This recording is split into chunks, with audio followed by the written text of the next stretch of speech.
Hello, hello. Hi, Lisa, you're on mute. How you doing? Hiya. Yeah, I'm good, thank you. Are you? Yeah, I'm all right, thank you. Good to see you again. Yeah, good. Uh, When it was the local one, I was like, and I'm in between clients, I was like, perfect. I'm gonna hop on today. good, good. Um, right, hi, Pat. It's lovely to see you. Hi, Pat. um, I'm. How you doing? It's lovely to see you. Oh, you're on mute. You're on mute. On mute.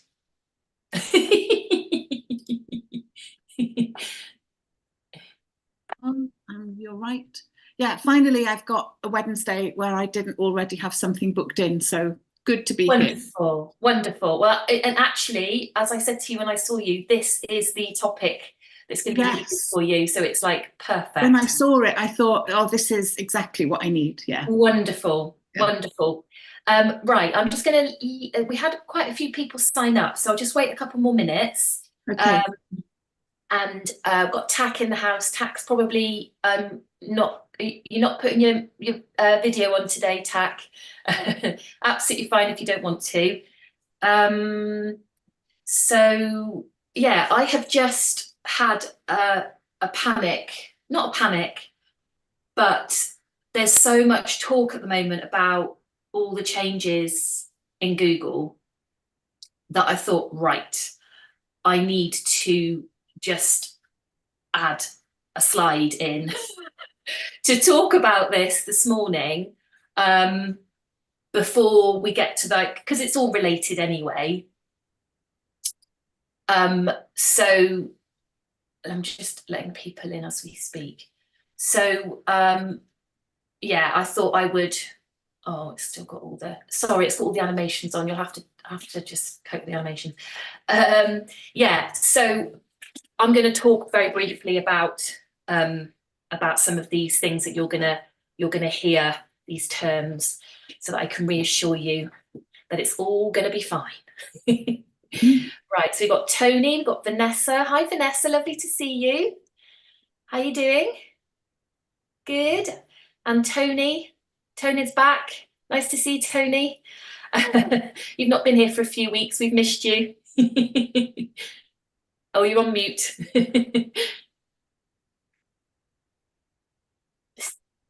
Oh, I can't hear you actually, Tony. You're not on mute, but Okay, good to be back. there we go. Good. Right. Okay. I will get going then. So everything is recording. You can see the slides. And welcome. It's lovely to have you here. So this is my kind of weekly live, which is an extension of my free Facebook group, Simply Visible. And I'm going to drop the link into the chat. If you haven't joined that, come along and join that group. The link's in the chat. And today we are going to talk about local search. We're going to talk briefly about all the changes that are going on. Then we're going to talk about local search and some of the issues that I see around this. And we're going to discuss Google Business Profile and what that is all about. And then we'll have Q&A, ask me lots of questions, share some of things you might have learned today. And then at the end, I'll just take you through how I work and how I can help you. So let's address the elephant in the room.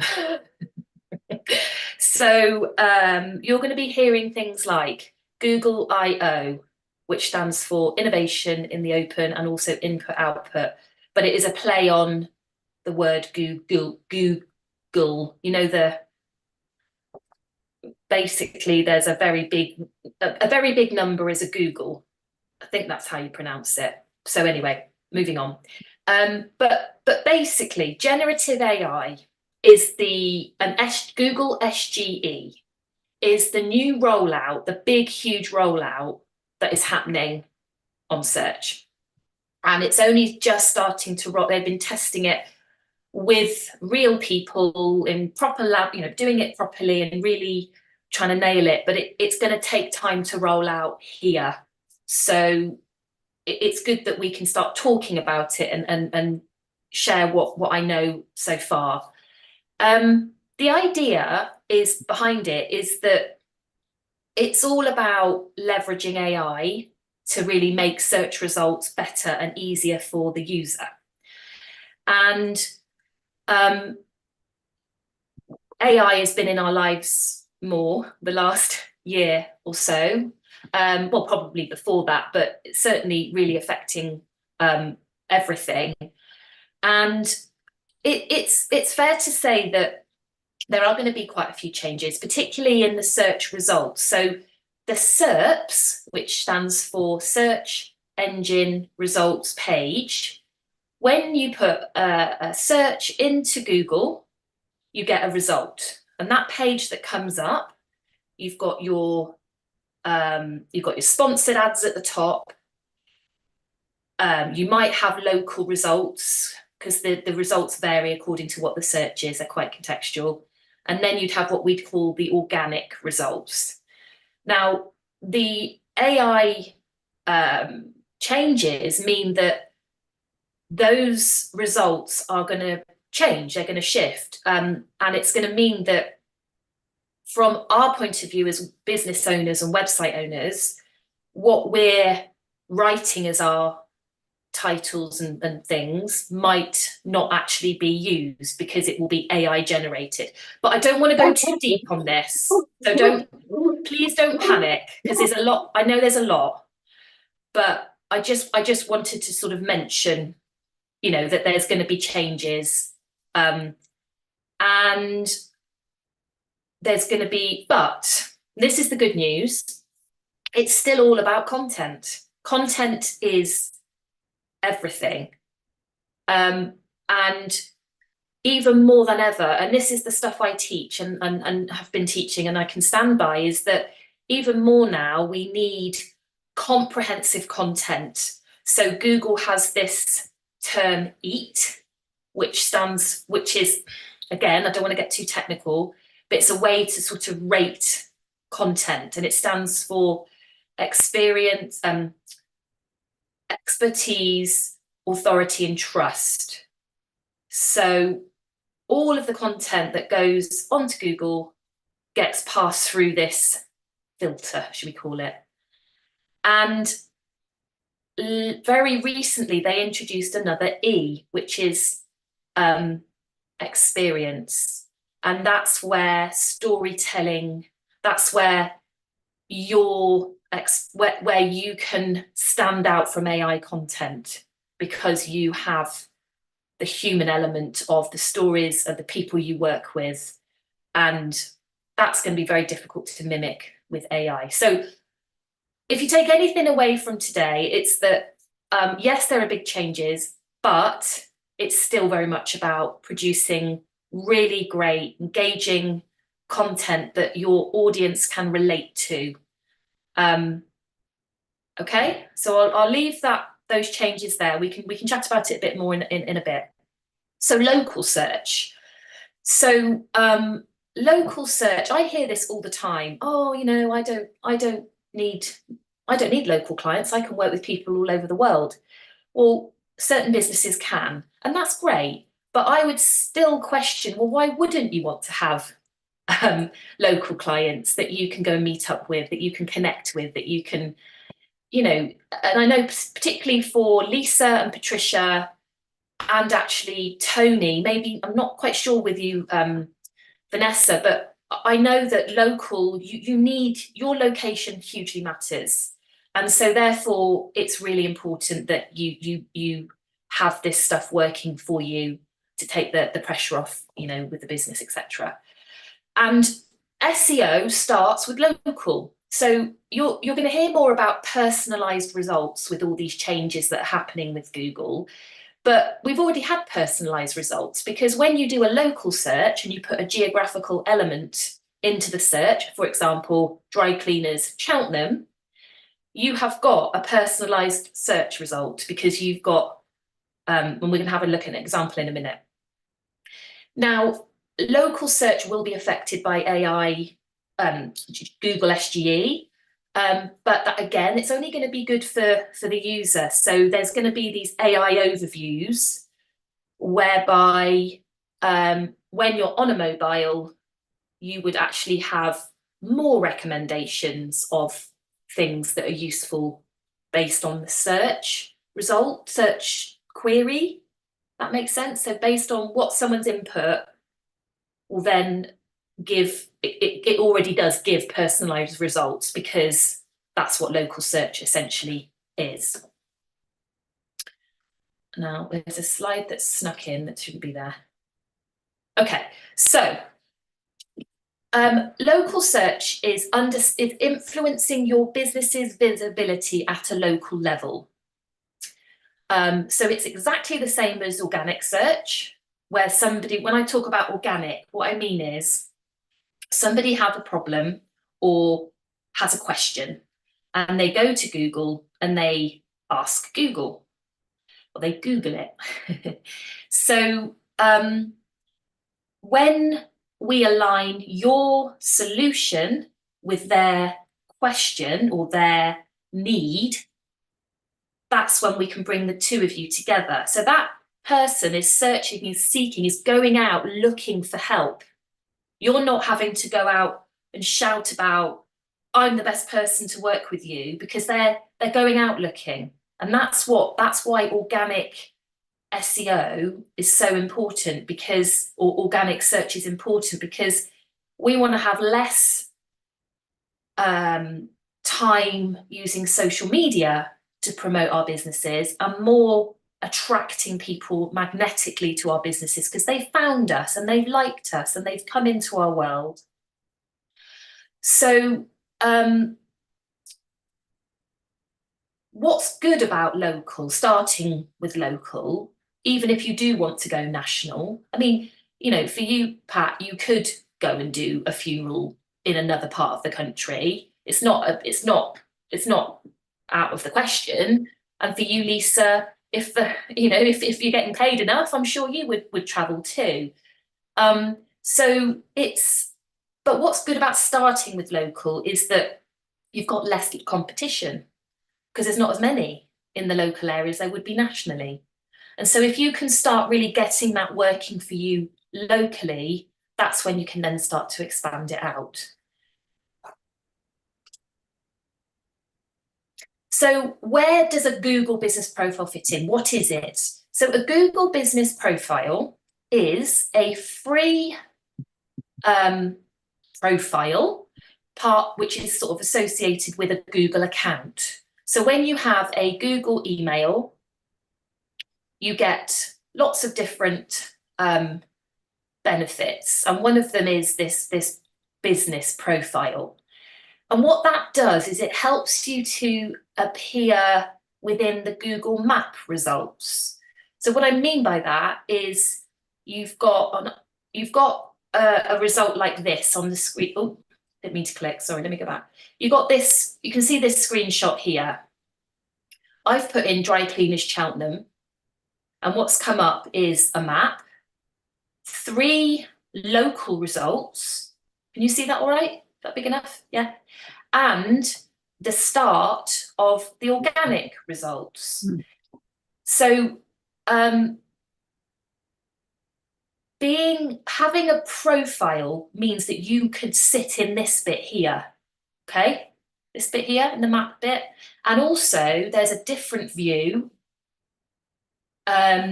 whereby if you were to put in dry cleaners Cheltenham, and then at the top underneath this bar here, underneath the search bar, there's an option to click maps, and that will bring up basically a local listing, but more than just the top 3. So this here is called the 3 map pack, when you've got in, which is great to get into, because it means potentially you can rank twice on a page. So see here, Regency dry cleaners are at the top of the map pack, but they're also in position 2 of the organic.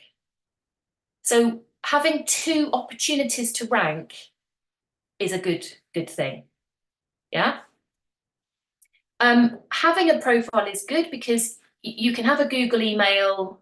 You don't even need to associate it with your business if you don't want to, but it's free. So this, it's free to have an account, and it's just your time to set it up, or if you get help, obviously.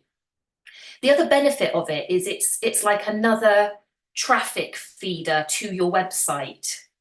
So obviously a Google profile would only show when you're using Google, when a Google browser, or a Google search engine, but Bing and other search engines also have their own profiles. But because Google is pretty much the most used search engine, that would be the one I'd start with. And also, this is where it's good, is that if you have a profile and you're updating it, it's basically telling Google that your business is active. And the example I like to give is that if you walk past a shop on the high street or your local shops and the lights are off, they haven't changed the window display for 2 years, and even though it says open on the door, what are you going to think? You're going to think it's not open for business. So think of your profile as a way to tell Google, right, the lights are on, someone is home. These are the things that are going on with my business at the moment. I've got an event coming up. I've got a freebie. I've got a product. I've got, so the importance of keeping your profile up to date and maintained, but not so it takes over your life, is important. So think of it as telling Google that your business is active. Yeah? Cool. And then, so what do you do about getting it set up? Well, first of all, I'll drop the link. If you haven't got it set up, here is the link in the chat I'll come back to the questions in a minute. That's the link to get started, and it will take you through a wizard. And you can do that yourself. At some point, if you show your address, lots of people say, oh, I don't really want my personal address. If you're in business and somebody wanted to know where you lived or find out your address, they probably could anyway. The benefit of having your address on there is that it shows, it helps with the geographical element, right? So you don't have to have your address on it, and you can say you serve different areas, but it will be, and I've tested this, you are more visible when you have an address on your profile. That's the bottom line. Now, you could have an office at like a separate office address. You could have like a ghost office or something like that if you really didn't want your personal address. I just have my personal address because, I'm in business. I work from home. It is what it is, really. But I do appreciate if that's not for you. It's just I want to show you the reasons and the benefits of why it's good to have an address. When it comes to set up, just to say, I'll talk about it in a minute, we can help you. So that's cool. Then you need to optimize your profile. So this stuff is kind of more one and done in a sense, where you would put the right categories in, you put the right services in, and you keep updating your content. And that is all stuff that I can guide and train you on how to do, so that you know what you're doing, essentially. And then obviously you need to, as I mentioned, you need to keep maintaining it. But all I do is I just see it in a way as another social channel. So I would, like my events, for like this event today, we would put it on my profile. If we put a post out on social media, we put that onto the profile. So I'm not making more work for myself because I'm already marketing myself. It's more about, but don't worry, because if that worries you, that piece of keeping it updated and what to put in, don't worry about it at this stage. Okay, it's more just let's get it set up, let's get it working, let's take some action. Okay, Now, what was I going to say? Oh yeah, and it's at this point that we would start to look at your competitors a little bit and look at what they're doing. And do you know what? Usually they're not doing very much, so we could easily get higher than them. But we want to try and find good categories, and services are like the keywords of your profile. And so by identifying the ones that are going to bring people to you, that's what's important here. Okay, right, that's everything I wanted to share up until this point. So why don't we have a chat? Ask me some questions. Oh, in fact, there are some questions in the, let me go to chat. Right, Vanessa, my local community is important, especially with my annual event, Family Business Growth Summit. Good, okay, so that would be something that you're promoting already, Vanessa? Yeah, hi, we've just had one and we're getting ready to, obviously sell tickets and exhibitor stalls for the next one. Mhm. I've just filled in your questionnaire for Facebook, and on the questions I've answered, for me, it's known the correct search terms because that's just an annual event. I shouldn't say just an that is our annual event, but I actually do other things. So it's the right, because I look at my statistics and I'm getting people finding me, but I don't understand the terms that they're using to find me, and it hasn't converted to anything yet. Okay. Which then disappoints me because I think I'm doing something right, but I don't know what I'm doing. So then it's hard to duplicate. Yes. And the other thing that I wanted to ask was about events and just general posts. At one time, you could put them up on Google. If you were happy with it, you just pressed it and then it would appear. Now it seems to go through some kind of process where they're obviously checking what's going up. And then with me being so busy, I forget to go back and have a look. I was just wondering if you're aware of that or why they're doing that. Because then I don't, do you know what I mean? I'm thinking, when you do something on Facebook or LinkedIn, it's instant, you can tick it off your list and move on. But with Google almost like wanting to do this approval process, I'm forgetting about it and I'm not in tune with, using their opportunities to promote over there, which is events and posts. So I don't know what your thoughts are on that one. Okay, so I know that because I ran a challenge earlier in the year, and I was really drumming this into the people that came along to the challenge, and I will run that challenge again. But I know that Google, there is like a review part to it, but my understanding was that Tony's like really agreeing. My understanding is that it's not around posts, updates and events, that they go up immediately. So if you were to change, say, your main category, because everybody's got a main category, and then you'd have essentially subcategories, which is where you can start to sort of list out more of your services. If you were to make a big change like your category, or you were going to change the name of your business, or you were going to change your description, that will not go live straight away.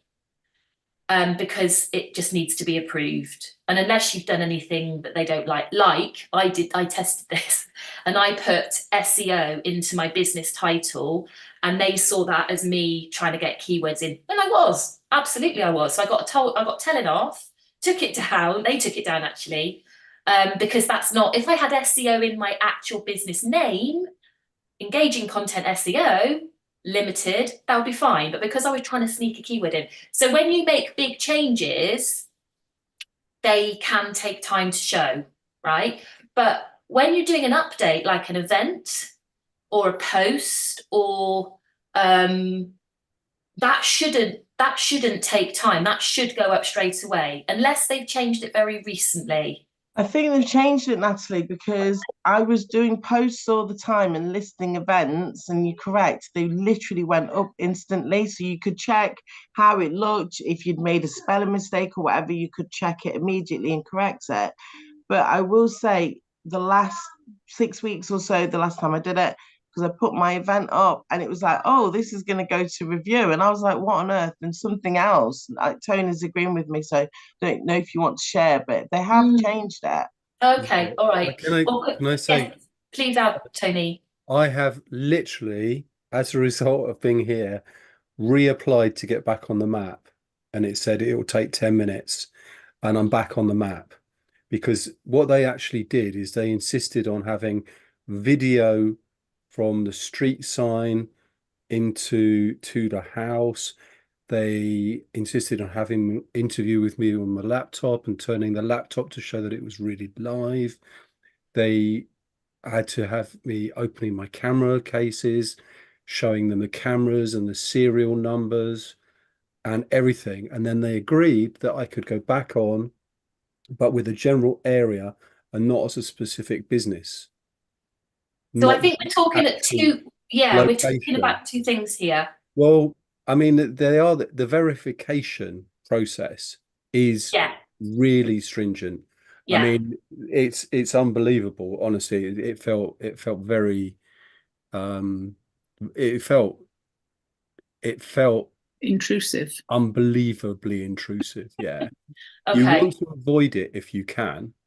I would say it's good to have done it, but it's, you know, anyway, having gone through the verification and been told I can't have a place on the map, I am actually back on the map. And I take your point, Natalie, that the profile is twice as powerful at least once you are actually on the map. Okay, so it is complicated.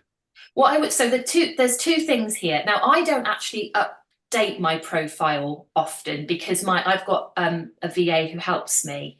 So I'm going to check with him about whether or not he's noticed there's been a change. Oh, not that I don't believe you, Vanessa, because I'm sure you're absolutely right. So leave that with me. But in terms of what Tony's talking about, he's talking about the verification process. If you don't put your address in and you just go by area, my understanding is that you don't have to go down such a stringent review process, but no, you still do. Oh, you still do. Okay. If they decide that you need verification, and you will do that by messing with your address or other things. Yeah. In my case, it was trying to get my address back on the map. Yes. Yeah. So because I had a service area, which was the whole country, whole of England. And That's therefore right. my push pin was somewhere northwest of Birmingham, which was useless for me getting work in London. But they would not let me play with my address until I got verified. Now I've just tried it and I've been allowed back on the map. So yeah. woohoo. So that's brilliant. If you do encounter these issues with getting verified, the best thing you can do is just to go through their help. And whilst it's a bit annoying and a bit slow, what they did with me, because I was testing it and taking off my address and putting it back on again, then having to re-verify, was that I literally, I probably need to do a post on this. I literally had to show them the street sign. I had to walk to my car, show them that I had a car and I had keys. I had to unlock my car, start my engine, lock my car again, and then go back to the house, show them the front door, show them me walking through to the office. Now I know that, like, if you know that you're going to be on video camera, you can't see them, but they can see you, if that makes sense. So you just do what they ask. Can you go back and show me your front door again? And it was a bit annoying, I'll be honest, but because I now know that, I can then tell you and reassure you that's completely normal. I think it's because, to be fair to Google, is because there are probably lots of people that are trying to cheat the system. They're dodgy with their businesses and they could be put in any old address, you know? And so if you try and look at it from, it's trying to really show that you are authentic and real and that you have a real business. So yes, it's annoying, but once it's verified, you don't have to verify it again then. if you don't take the address off and put it back on again. All right, so that's just like a one and done thing. When it comes to the posts and updates, that is annoying if it's delaying. And I don't know, I'll need to do a little bit of search around that because I didn't realise that was happening.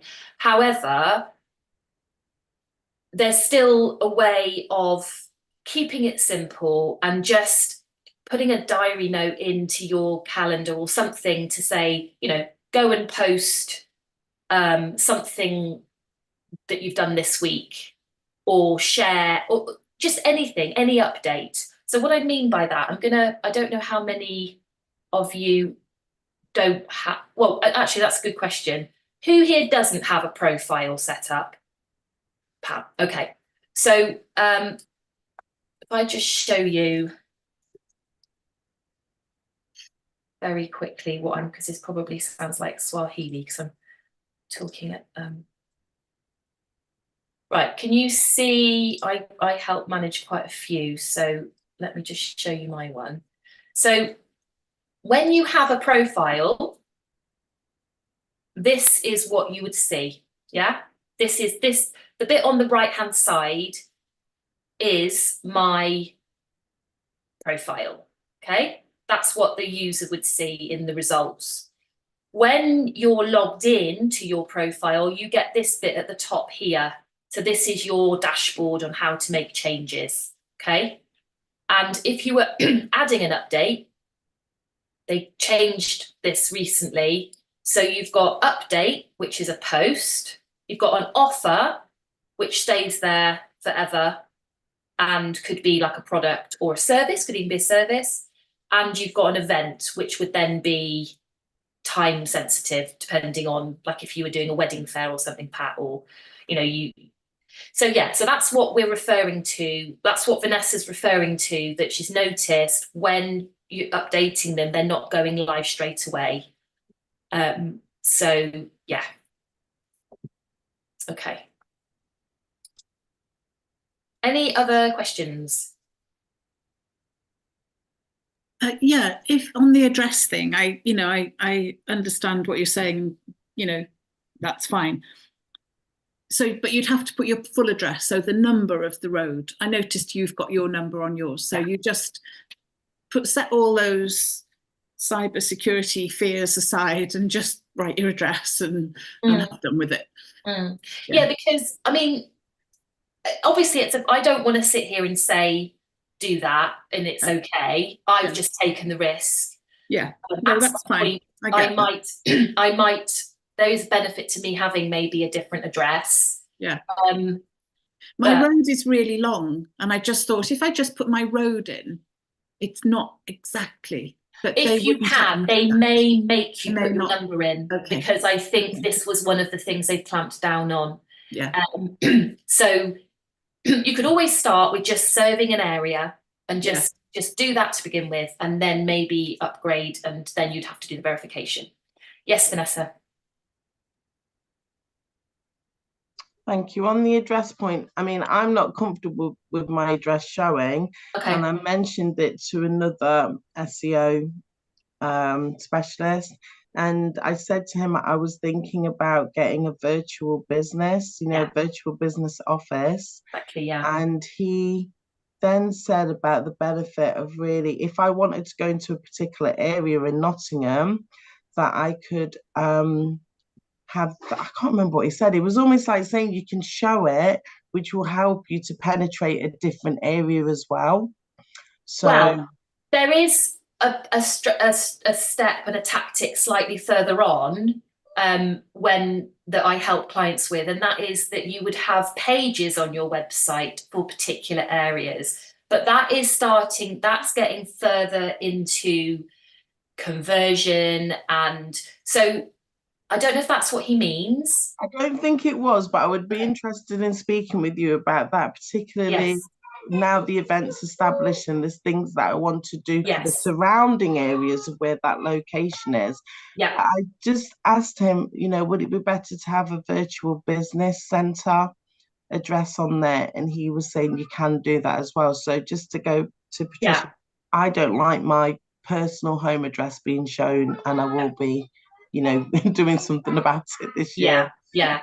And actually, Pat, there's one in Cheltenham that I'm looking at. I think it's called GL50. It's on Bays Hill Road.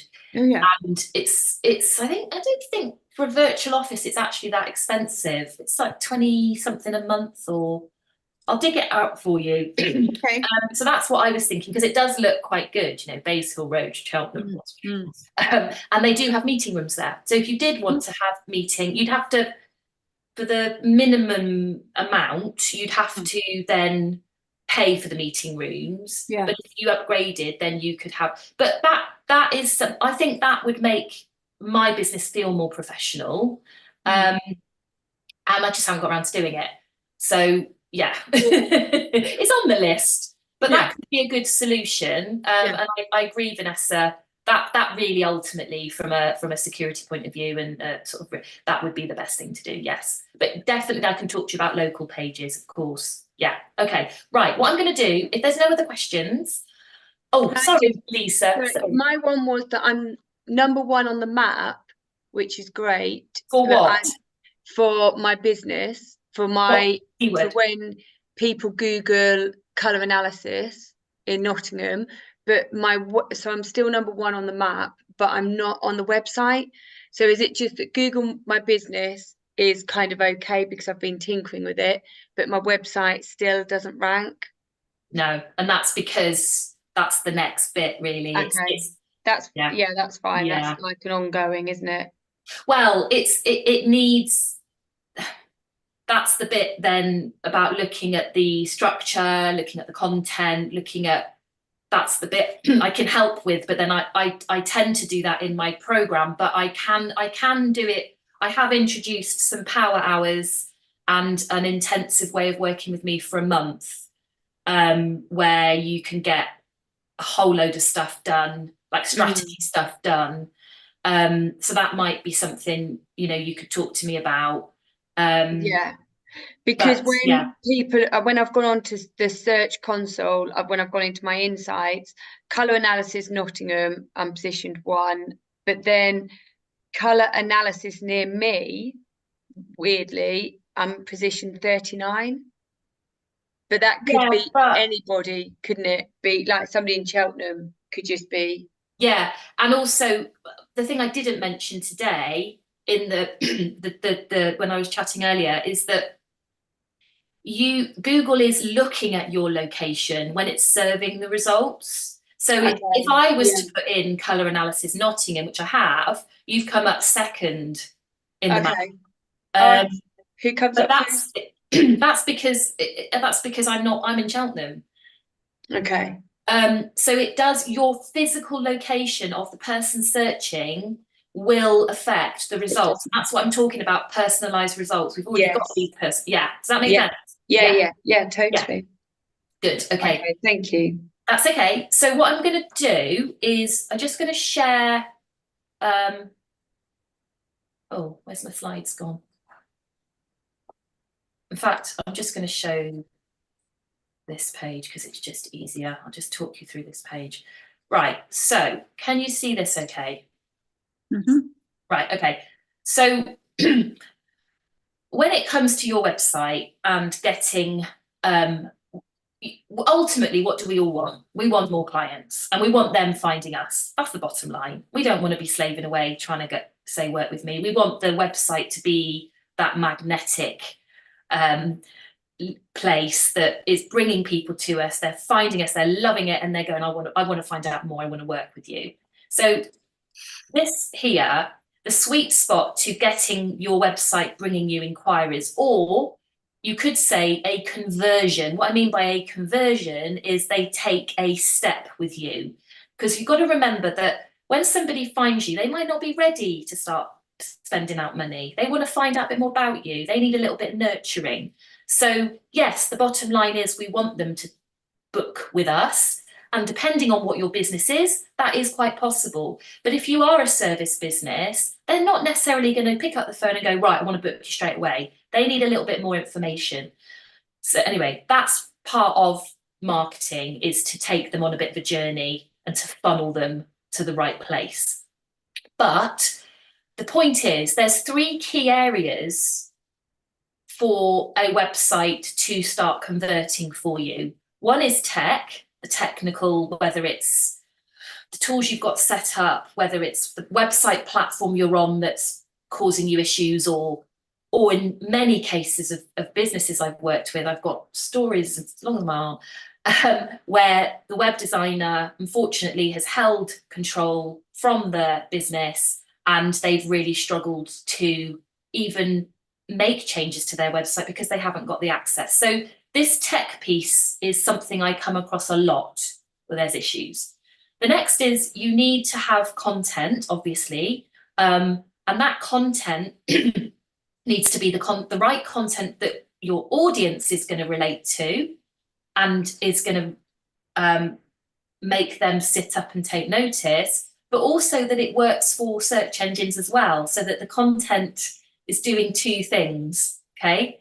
And also making sure your messaging, you know, what you want to stand for, that needs to work. That needs to work with the content. And then finally, the search piece. So your website needs to be visible. It might be live, but it might not be visible. It might not be visible locally. It might not be coming up for any search terms. So these 3 pieces need to work together.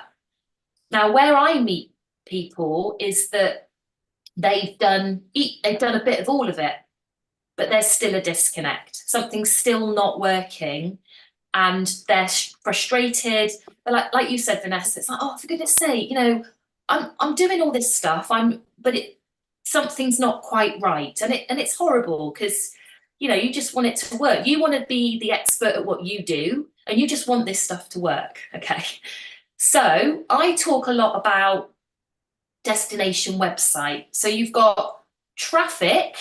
Traffic is one part of the equation. You're driving traffic, whether that's through paid ads, through your Google business profile, whether that's when your organic search is working, whether you've had mention on a podcast or some kind of feed from a community you've talked, wherever that traffic is coming from, it needs to land on your website. So social channels, they want to keep you on there. They don't want you leaving. But I don't want you staying on there, because you can only grow a following. You can't grow an email list. Whereas your website, you can grow an email list. So wherever your traffic is coming from, it's got to come to destination website, okay? And that's what needs to be set up in the right way. Because then the piece that Lisa's talking about, that Vanessa's talking about, and I know from Tony as well, it's that taking the next step, that person has found you, brilliant. Now what? What do you want them to do? They might not be ready. They might want to lurk. I love lurking, and that's what a website gives you a chance to do. That sounds dodgy. I didn't mean it like that. I love to lurk as in, you know, you're not ready to, you want to check out somebody before calling them. You want to just find out a little bit more about whether you're a good fit. You're not ready to take that actions, but equally, if you get them to take a smaller action, like download a freebie in return for their email address, they're not committing to anything. They're just getting a little bit more information. So this funnel, this journey that you take them on to get them to take an action is multifaceted, and that is where you need a bit more of a strategy behind you, and you have to test it. Some things work really well for one business, but they might not work so well for another. So this is the enabling that I do, is to enable you to do it and understand it for yourself, so that you're more confident in trying things out and knowing what's working and being able to measure what's working and what the results are. So I have a 6-step method that I use, which is, first of all, we stabilize. So as I say, a lot of people I start working with have tech issues. So I want to get control back for them. I want to get them feeling like, okay, this is my website. I can, you know, to whatever degree I need to do that, that's the first thing we'll get done.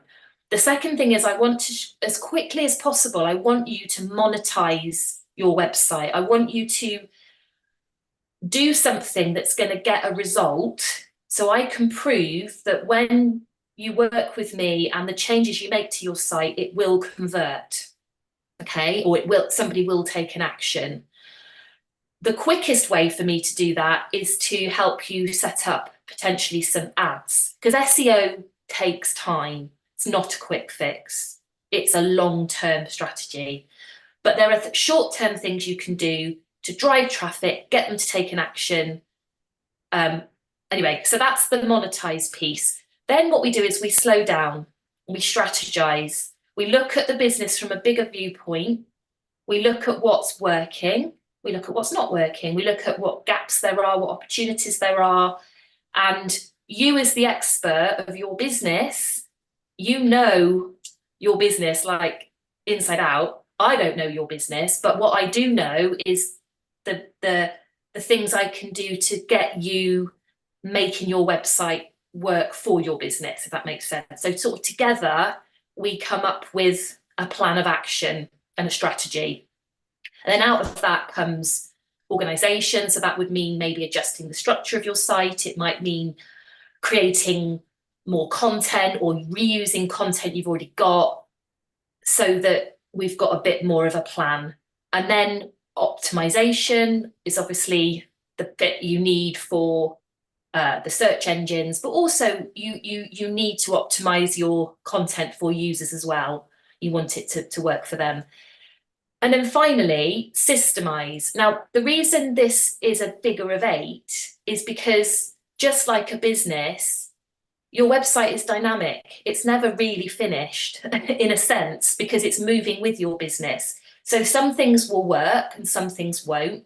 So being able to kind of test it, do more of what's working and less of what isn't, and sort of putting little systems into place means that then you've learnt the process, so that then as you hear new things, new messages or things your clients say, and you think, oh, that would be really good, you have the confidence to be able to go and slot that into your existing website. Or if you come up with a new idea and a new service, you know exactly what you need to do to find the keyword, to map out the content and the page. I'm literally enabling you to do this stuff for yourself. And then the final bonus, if you like, is personalize. So with digital marketing, there's so many things you can do, but you're not going to need all of that. What I'm really good at is looking at your business with fresh eyes and with you going, right, this is what you need to do for your business. This is what I would prioritize first, and then later down the line do this. So the personalization side of it really underpins everything, because I want to make it work for your business, because your business is different to somebody else's business. So anyway, that's my method. What I would encourage you to do is, let me just get my links to hand. Come and have a call with me. Come and have a chat with me. You can tell me where you're at with everything. Hang on, where is it? Here we go.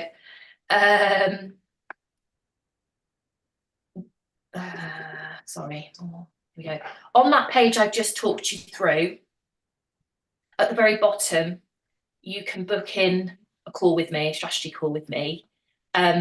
Absolutely no obligation to work with me beyond that, but come and chat to me. Obviously, then I'd be able to know a little bit more about how I could help you and work out what that might look like. But yeah, I hope that was helpful today. Good. And if you have any, I'm so sorry, really gone over today. If you were able to just drop one thing into the chat, just to give me a little bit of, this is what I'm taking away from today, this is what's really helped me understand something better, I'd really appreciate it, because it just gives me a little bit of feedback that what I'm delivering is useful.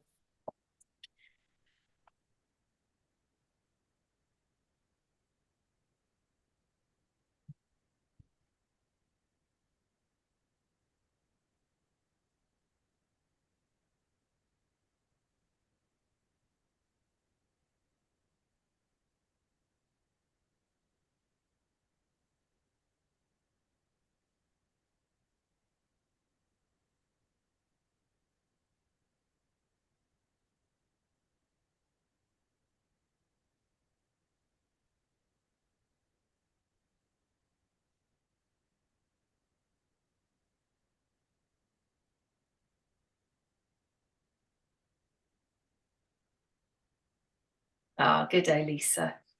That's great.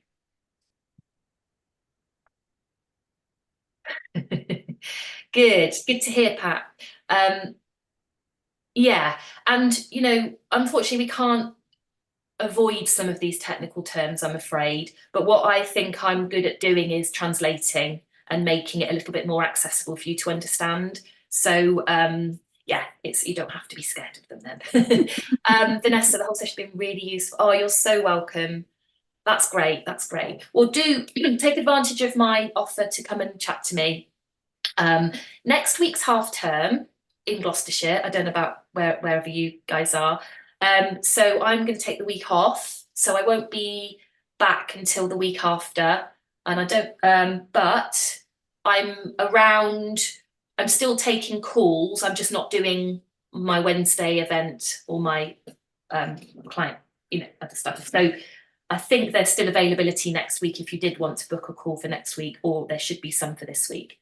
But yeah, great to have you here. And yeah, hope to speak to you all very soon. Is this a weekly call then, Natalie? Is it a weekly call? It is, yeah. I do a different topic each week. Yeah, I think I've seen it flash up. I've just been so, you know, like all over the place. But yeah, okay, I'll look out for another one as well. But I've joined your Facebook group, so thank you. Great. Yeah, no problem at all. All right. Thank you, Natalie. Happy Okay. half term. Okay, thank you. Take care. Thanks, Nat.